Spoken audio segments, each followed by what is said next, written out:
किड्सू channel को subscribe करें ऐसी ही कुछ अनोखी कहानियों के लिए। कहानी का नाम तोता और जादुई पेड़। बहुत पुरानी बात है। हरे भरे जंगल में एक बड़ा सा चमचमाता पेड़ था। उस पर कई तोते रहते थे। उसमें से एक छोटा सा हरा तोता सबसे अलग था। उसकी चोंच सुर्ख लाल और आंखें चमकदार थीं और उसके दिल में सबके लिए ढेर सारा प्यार था। तोता हर दिन खुशी से चहचहाता, मेरा प्यारा पेड़, मेरा प्यारा पेड़, तुम दुनिया में सबसे अच्छे हो। हा हा हा, धन्यवाद प्यारे तोते, मेरे फल और पत्ते तुम्हारे लिए ही तो हैं। तोता बड़ा होता गया और पेड़ बूढ़ा होता गया। उसके पत्ते गिर गए और सारे फल सूख गए।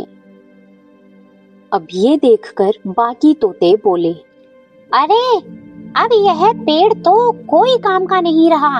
अब हमें कोई नया पेड़ ढूंढना पड़ेगा। चलो अपने लिए एक नया घर ढूंढते हैं। और इतना कहते ही सारे तोते वहां से उड़ गए। लेकिन वो सबसे सुंदर और सबसे छोटा तोता वहीं रुका रहा और वो बैठा बैठा पेड़ को सहलाता रहा। तभी पेड़ ने हैरानी से पूछा, अरे बेटा, अब मेरे पास ना छाया है ना ही फल, तो तुम क्यों मेरे पास रुके हो? तोते ने अपनी चोंच से पेड़ की सूखी टहनी सहलाते हुए बोला, अरे मेरे प्यारे पेड़, जब मैं बिल्कुल छोटा सा था तब तुमने ही मुझे छांव दी, फल दिए। अब जब तुम बूढ़े हो गए हो तो क्या मैं तुम्हें अकेला छोड़ दूं? नहीं, मैं हमेशा तुम्हारे साथ रहूंगा, चाहे फिर कुछ भी हो जाए। इतना सुनकर पेड़ की आंखों से आंसू टपक पड़े और उसी समय आसमान में रंग बिरंगी रोशनी नजर आने लगी।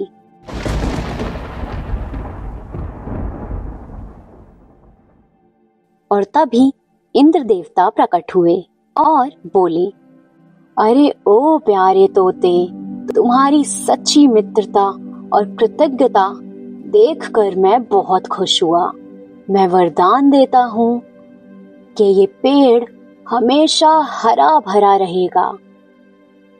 और इतना कहते ही इंद्र देवता गायब हो गए और तभी एक जादुई रोशनी के साथ पेड़ पर नए नए पत्ते खिलने लगे।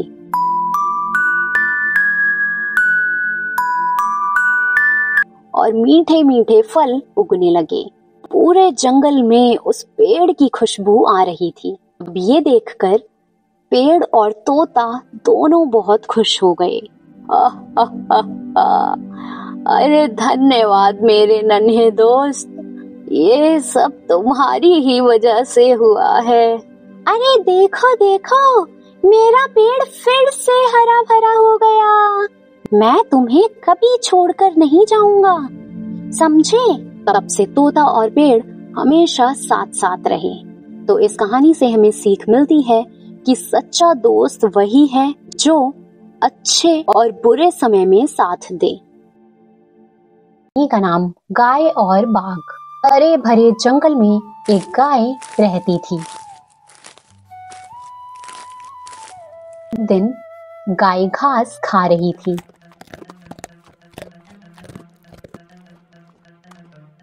और तभी उसके सामने एक बाघ आ गया और बोला, आज तो तुम्हें खाकर पेट भरूंगा। गाय ने शांति से कहा, बाघ भाई, अगर तुम मुझे खाना चाहते हो तो खा लो, लेकिन पहले मुझे अपने बछड़े को आखिरी बार दूध पिलाने दो, फिर मैं लौट आऊंगी। कोई शिकार खुद लौटता है क्या? तुमने मुझे पागल समझा है लगता है। नहीं नहीं नहीं भाई, मैं जरूर लौट आऊंगी, बस मुझे एक आखिरी बार जाने दो। और तभी गाय की सच्ची बातें सुनकर बाघ को भरोसा हो गया और बाघ ने गाय को जाने दिया और थोड़ी ही देर में गाय अपने बच्चे को दूध पिलाकर वापस लौट आई। उसे देखकर बाघ हैरान हो गया और बोला, तुमने सच में वचन की ताकत दिखा दी है।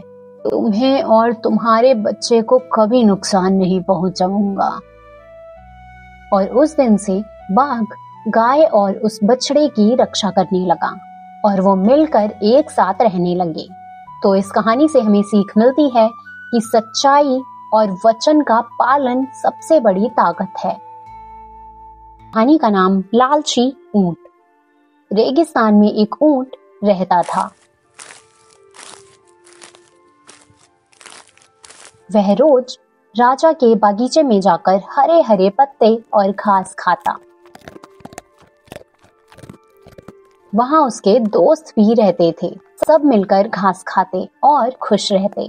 लेकिन ऊंट की एक बुरी आदत थी, लालच। वो हमेशा सोचता था कि कहीं दूसरे उससे ज्यादा खाना ना खा लें। एक दिन राजा ने भोज कराया। सभी जानवरों को भरपूर खाना मिला। तभी ऊंट ने देखा कि घोड़ा और हाथी ऊंट से ज्यादा खा रहे हैं। ऊंट ने भी ज्यादा से ज्यादा खाना शुरू कर दिया। अब जो भी उसके सामने पड़ा था वो बस खाए जा रहा था। तभी हरी हरी घास खाते खाते ऊंट जंगल की ओर बढ़ गया। पर उसे क्या पता था कि जंगल में एक भूखा शेर छिपा है। जैसे ही ऊंट झुककर पत्ते खाने लगा, शेर दहाड़ते हुए बाहर आया। वाह, आज शिकार खुद आया है। बेचारा ऊंट भागना चाहता था, लेकिन उसके भारी पेट ने उसे धोखा दे दिया और वह दौड़ ही नहीं पाया। तभी शेर ने उसे दबोच लिया। तो इस कहानी से हमें सीख मिलती है कि लालच हमेशा मुसीबत में डालता है। कहानी का नाम सियार और भेड़। एक जंगल में एक चालाक सियार रहता था जिसका नाम कुटिल था। वह खाने की तलाश में जंगल में भटक रहा था। अचानक उसे जमीन पर भेड़ के बड़े बड़े पैरों के निशान दिखे। ये देखकर सियार बहुत खुश हो गया और बोला, वाह, ये तो भेड़ के निशान हैं। अगर मैं इसे ढूंढ लूं तो आज अच्छा भोजन मिल सकता है। वह उन पैरों के निशानों को देखते देखते नदी के किनारे पहुंच गया। किनारा कीचड़ से भरा था और सियार ने देखा कि निशान नदी की तरफ जा रहे हैं, लेकिन वापसी के कोई निशान नहीं थे। तब सियार सोचने लगा, अब ये कैसे हो सकता है? आखिरकार भेड़ कहाँ गई? शायद वह नदी में फंस गई या मगरमच्छ ने खा लिया होगा। अगर मैं भी अंदर जाऊं तो मुझे भी शायद भोजन मिल सकता है। तभी पास के पेड़ पर एक बूढ़ा कौवा बैठा था जिसका नाम था बुद्धिराम। उसने सियार से बोला, रुको मूर्ख सियार, पानी में मत जाओ, तुम बड़ी गलती कर रहे हो। अब सियार हैरान होकर बोला, क्यों बुद्धिराम कौवे, गलती कैसी? मैं तो बस भेड़ को ढूंढ रहा हूँ। जरा ध्यान से देखो, ये निशान पानी से बाहर की तरफ बने हैं, अंदर जाने के नहीं। भेड़ यहाँ आई थी और फिर मुड़कर वापस चली गई। तुम समझ नहीं पाए। अगर तुम पानी में गए तो फंस जाओगे और वहीं दब जाओगे, समझे? अब सियार ने गौर से देखा और कौवे की बात सही पाई। फिर सियार ने कौवे को धन्यवाद कहा। अरे धन्यवाद मित्र, तुम्हारी समझदारी ने मुझे बचा लिया। मैं तो भूख में अंधा ही हो गया था। इतना कहकर सियार वहां से चला गया और ऐसे वो अपनी जान गंवाने से बच गया। तो इस कहानी से हमें सीख मिलती है कि हमें हमेशा ध्यान से देखना चाहिए और जल्दबाजी में निष्कर्ष नहीं निकालना चाहिए।